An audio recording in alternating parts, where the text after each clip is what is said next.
자연 건강을 연구하는 정 소장입니다. 기온이 많이 떨어졌습니다. 건강에 항상 유의하시기를 바랍니다. 오늘은 자료를 찾던 중 어이쿠, 이런 사건이 있었다고. 그래서 하루 종일 이 대본을 만들기 위해 공부도 하고 정확한지도 다시 확인해보고 했던, 오늘은 그렇게 피부도 예쁘게 한다고 제 친구는 열심히 먹고 있는 오메가3의 진실에 대해서 여러분들께 진실의 정보를 함께 하려고 합니다. 끝까지 함께 해주셔서 저도 여러분들도 배우고 또 배우는 과정에서 또 다른 지혜로 우리의 삶을 더 건강하게 해주기 위해서입니다. 2023년 7월 미국에 권위 있는 학회가 내린 경고. 수많은 건강기능 제품들의 이견들이 많은 건 확실한 것은 사실인 것 같습니다. 그 많은 것을 다 열거할 순 없고 오늘은 정확한 정보가 있어서 여러분들께 전하려고 합니다. 한때 오메가3는 심장을 지키는 기적의 영양제로 불렸습니다. TV에서도 약국에서도 심지어 병원에서도 그 이름은 건강의 상징처럼 들렸죠. 특히 홈쇼핑에서는 더 많은 알아듣지도 못하는 어려운 용어들을 이용해서 혈액이 불편한 사람들에게 공포로 살 수밖에 없게 만드는 의약회사들의 마케팅에 현혹되지 않을 수 없게 하는 행위들이요.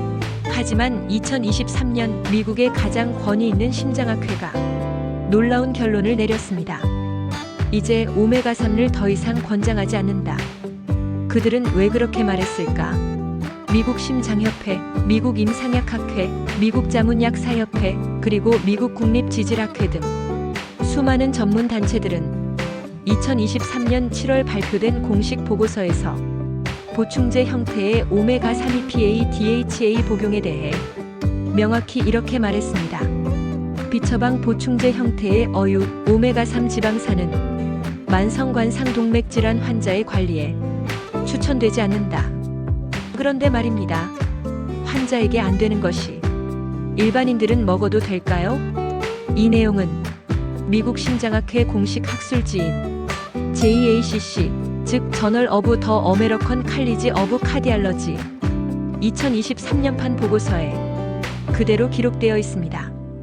오메가3 믿음의 역사를 살펴보겠습니다. 오메가3는 오랫동안 심장 건강의 영웅으로 불렸습니다. 혈액을 맑게 하고 중성 지방을 낮추며 혈관을 부드럽게 만들어준다는 이유로 전 세계 수억 명이 복용했습니다. 영양제라는 것도 맨 처음에 시작은 미국이었지요.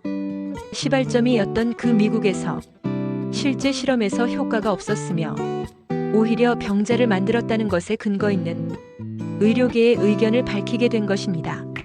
하지만 의료계와 과학은 시간이 지나며 그 믿음에 제동을 걸기 시작했습니다.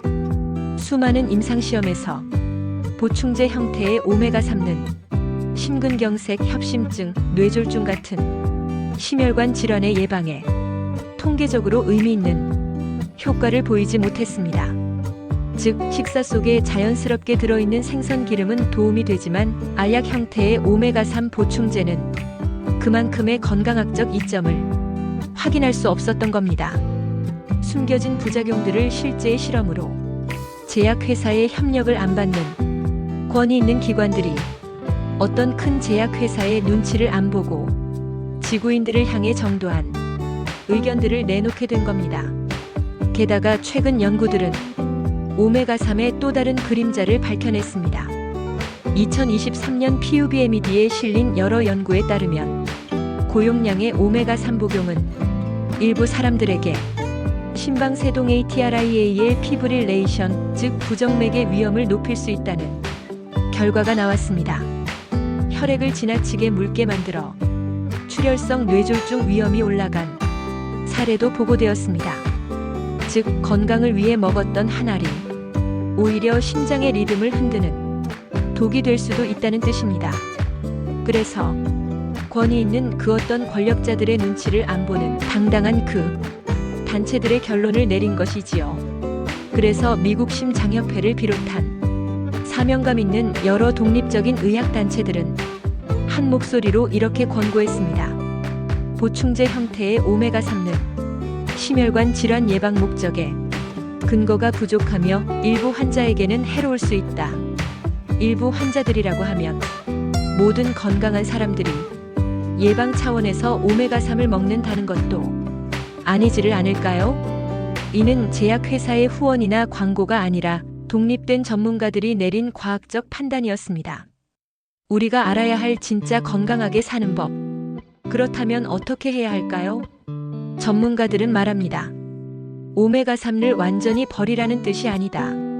하지만 음식으로 섭취하라.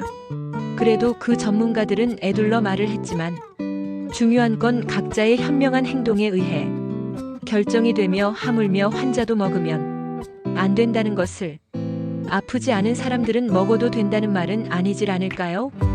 우리가 일상생활에서 먹는 식단에 얼마든지 오메가3이 얼마든지 많은데 말입니다. 특히 오메가3 대신 우리 식단에 있는 생들기름이 훨씬 부작용 없는 식재료라고 합니다. 생선, 견과류, 들기름, 아마씨유와 같은 자연식에서 얻는 오메가3는 우리 몸에 필요한 만큼 흡수되고 간이 처리할 부담도 적습니다. 반면 보충제 형태의 오메가3는 농축정제된 지방산으로 과다 복용 시 간과 심장에 부담을 주고 혈액 응고 시스템에도 영향을 줄 수 있습니다. 결론은 한 알보다 중요한 것. 이제 우리는 알아야 합니다. 건강은 알약의 숫자가 아니라 정보의 정확성에서 시작된다는 것을, 의사나 약사가 아닌 광고의 목소리에 귀 기울일 때 우리의 몸은 실험의 대상이 됩니다. 오메가3만의 이야기가 아닙니다. 살 빼는 약, 진통제, 비타민, 모든 보충제의 공통점은 좋은 의도로 시작해 과하면 독이 된다는 사실입니다. 진실의 목소리에 귀를 기울여야 할 때라고 생각을 합니다. 2023년 미국의 심장학계는 오메가3 신화의 막을 내렸습니다. 그리고 이렇게 말했습니다. 당신의 심장은 보충제가 아닌 균형 잡힌 식사와 휴식으로 지켜라. 모든 건강기능 보조 제품들은 제조 과정에서 어쩔 수 없이 높은 온도에서 멸균 처리하는 데서 그 보조 제품들은 과연 약효가 있을까 생각을 해봅니다. 몇몇 양심 있는 의사들도 그 말에 동의를 한다고 했습니다. 이제 자연건강 채널의 역할은 분명합니다. 불편한 진실들을, 여러 자료를 찾아보고 그 진실을 전하는 일을 할 것입니다. 여러분들의 몸을 지키는 건 알약이 아니라 지식과 선택의 힘입니다. 혹여라도 그릇된 정보가 있을 수 있으니 댓글로 소통하기를 청해봅니다. 고맙고 감사하였습니다.